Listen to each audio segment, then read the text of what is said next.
We have learned about the science of what COVID-19 is, like how we get it and how we can prevent getting it and spreading it.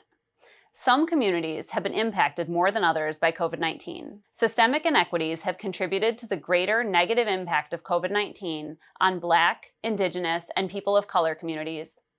Inequities make it harder for these communities to stay healthy and avoid getting sick from the coronavirus. In this lesson, students will explore 2 case studies to learn more about communities impacted by COVID-19.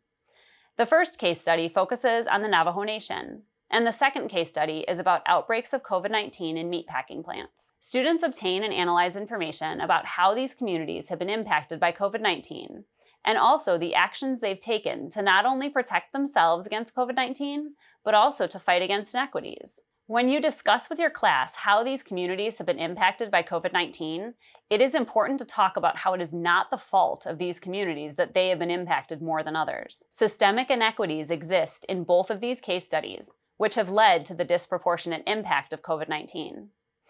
It is also important to call attention to the actions people in these communities have taken to help keep themselves and others safe.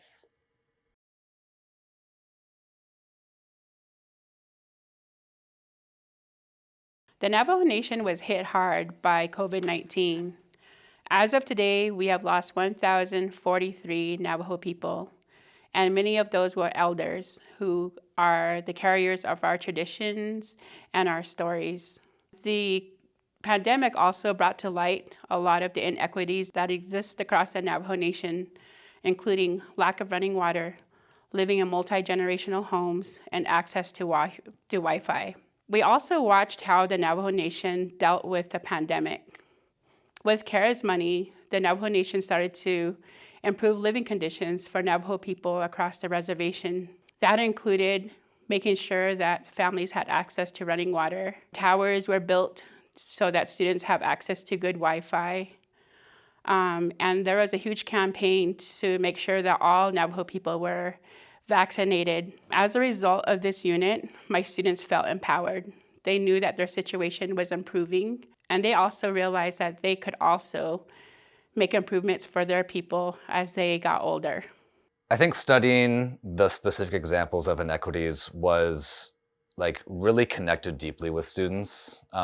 Starting with the Navajo Nation, being able to see the images, hear interviews, the interview with the president of the Navajo Nation, that spoke really loudly to the students.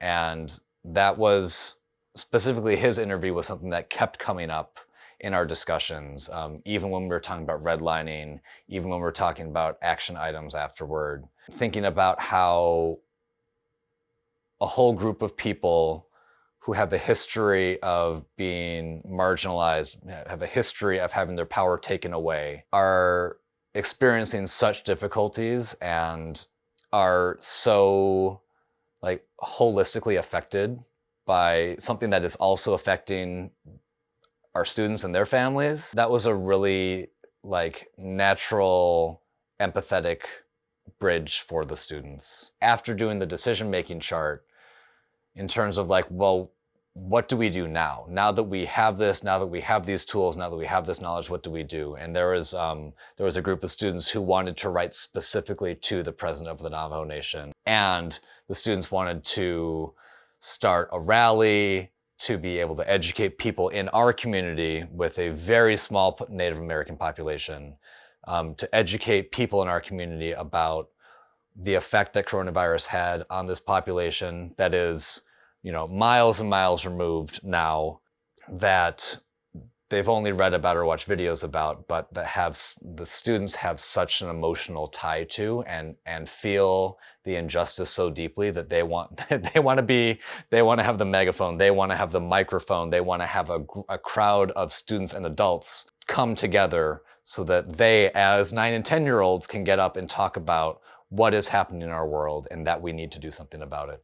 And then, on top of that, to be able to look real time at what the Navajo Nation as a community is doing and was able to do for such a quick turnaround. If students were feeling more down, if they felt more angst, if there was some fear coming up in this unit, being able to study a community that has faced a lot of hardships, that really felt the impact of the pandemic initially, and to get to the other side of it, or to get to a point where they feel like they've regained control in a new way, that was really inspiring. It might not have been like kids, organizing rallies, but it was kids not being afraid. For students who had all the emotions in the driving question board that felt very heavy and very dark and very hard to, and feel very out of control, to be able to study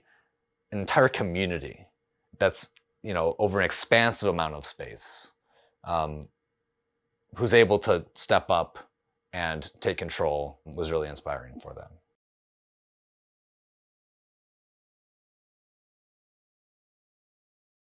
Well, I think it's important for students to see how COVID-19 impacted the people who are different than them. I also think that it's important for students to see communities as not just passive in this, but also as active, resisting and trying to make things better for the community. I think that A, reflects more reality of what happens in real life, but also B, I think it helps them see people as people like themselves. And so I live in a small town, a rural area of Iowa. We're predominantly white, the students are. So seeing some of the disparities in COVID, they were used to the age disparities, but they weren't, they had not really thought much about racial disparities. And so that really was an eye-opener for them. Well, the first response, I guess, was, this is unfair. We tried to name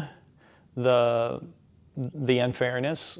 We tried to identify the feelings that we had about that unfairness, and also identify the feelings that the people who were in that position might have had.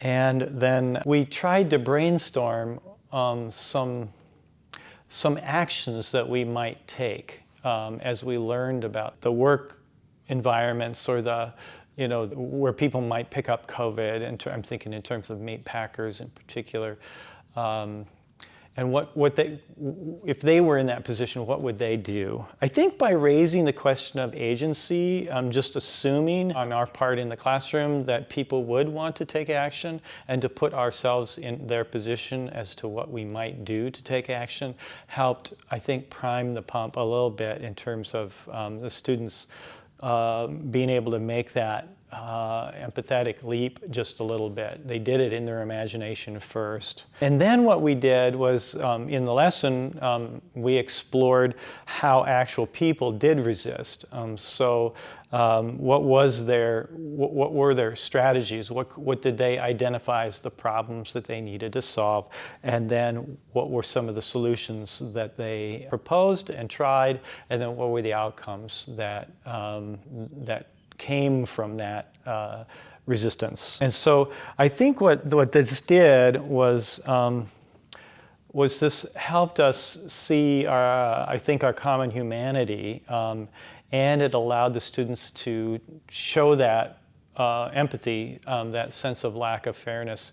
And so I think it created a more human connection that way.